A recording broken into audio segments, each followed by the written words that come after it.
first question is from Bhagavad Gita, chapter 1, observing the army, text 21 to 22. The question is, in the purport, Prabhupada gives the significance of Krishna being the driver of Arjuna's chariot. The picture of Krishna, remember the picture in the Bhagavad Gita where Arjuna is being driven by Krishna as he is on the battlefield, etc. He said, it reminds me of one of the colorful plates found in Bhagavad Gita, which depicts the individual self as the passenger in the chariot of the material body. Here the driver is the individual intelligence, and his mind is the driving instrument. On comparing these two pictures, we find that Arjuna's intelligence is the chariot driver. It is Krishna. And this is so because Arjuna is Krishna's devotee and intimate friend. So I conclude that if one is a devotee, then Krishna becomes his intelligence. And since the intelligence, that is the driver, controls the mind, the driving instrument, which in turn controls the senses, such a person is never bewildered. I back up my conclusions by noting that in the first chapter, Arjuna was perplexed and did not want to fight. But since he was a devotee, Krishna gave him the intelligence, which made him fight in the end. But imparting this most confidential knowledge of Bhagavad Gita to him, am I correct in making such conclusions? And is there any significance as to why Krishna is Arjuna's chariot driver? You see why I asked the questions first, huh? With one question is the whole class. So, just try to visualize what is being discussed. That there's a picture where first Krishna is the chariot driver for Arjuna. So just like somebody is a driver or a taxi driver, they're in the front. And so he's saying, so in the earlier picture, where it is explained about the body being a chariot, so in that picture there's different horses. Each horse representing a different sense. Eyes, nose, ears, tongue, etc., etc. Now imagine this whole scene. So you have the horses, and then you have the rein or the ropes that are holding each horse. And then you have a person who is holding the ropes. Then you have someone who's a passenger. So the horses are the senses. The mind is the ropes, trying to control the senses. And the intelligence is the actual driver. So if you imagine this scene, if you can in your mind, so there's a chariot, and there are 6 different horses, each horse representing a different sense. And then there are ropes connecting each horse, that is considered the mind. And then there's the driver, who is considered the intelligence. So notice how all of these things are in connection. That if even one horse goes in the wrong direction or becomes wild, the whole chariot can fall off the cliff. If one sense goes too crazy, gets too cocky, it can just pull the entire chariot, the entire body. It can take it off cliff. It can meet defeat and devastation. So each sense is powerful and can cause bewilderment. Now, what controls the senses is the ropes. Each horse is tied onto a rope. The rope is the mind. So when the mind is strong, even though the senses are pulling, they're still kept intact. But if the rope is weak, the mind is weak, then the horses will go as they like. But now, the ropes are being controlled by the driver who's holding the ropes. And the driver is the intelligence. So notice then, if the intelligence is weak, the mind is weak, the senses are strong, the senses become dominant, and they control the whole body. For most people, that's what happens. Their senses are the most dominant, and whatever the senses want, whatever the senses is desiring, whatever the senses is arranging, then the mind will just follow suit. Now, if the mind is weak, and the intelligence is also weak, there's probably no hope. The person is going to be dragged from one tangent to the next. But what keeps the rope strong, even though the horses are pulling, when the intelligence, the driver is strong. So all of these things we see are important. Now he's saying that in the other example, where Krishna himself is the chariot driver, what is the significance? Well, we analyze that Krishna is always there, always ready to drive. But normally, we're trying to do the driving.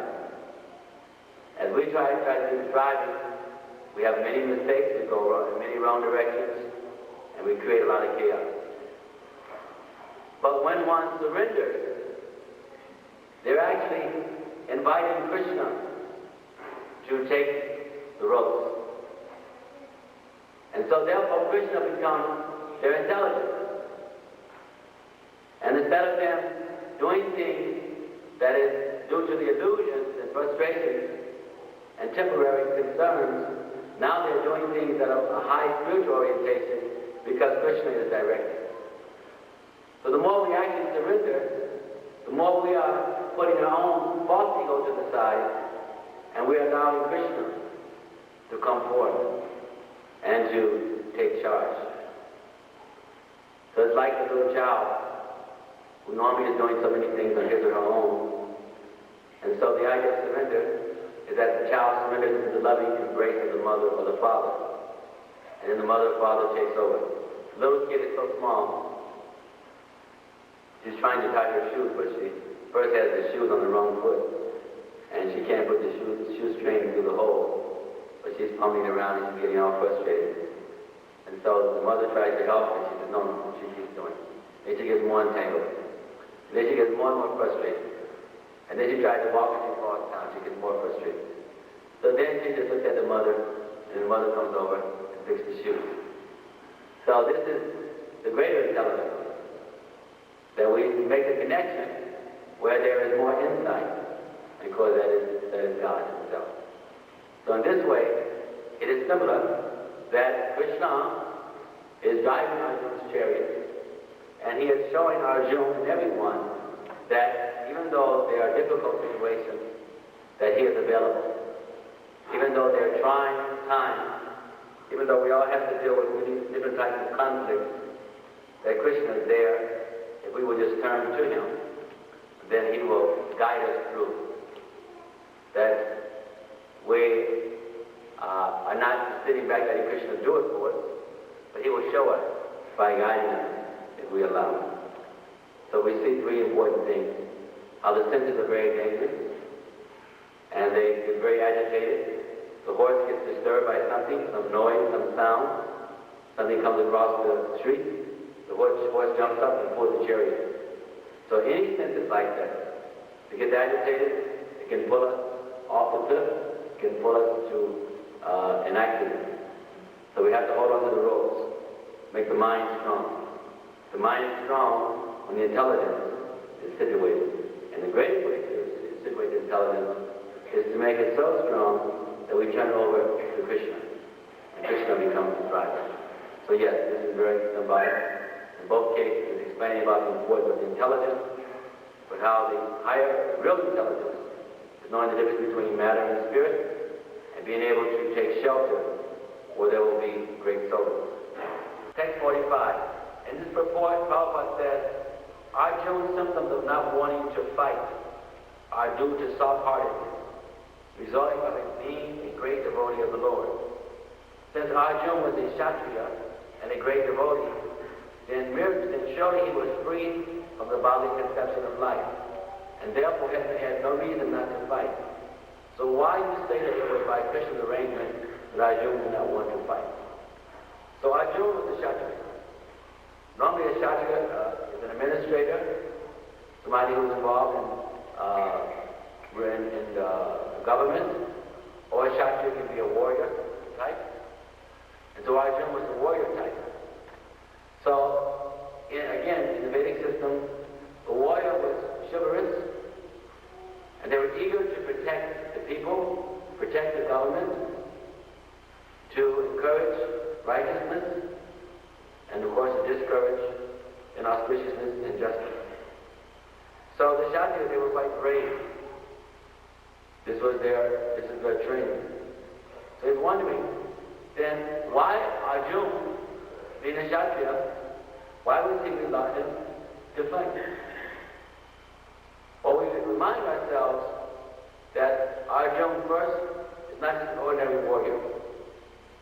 He is actually a resident from the spiritual world who has descended along with Krishna to engage in a drama where he is asking all kinds of questions for the benefit of all humanity.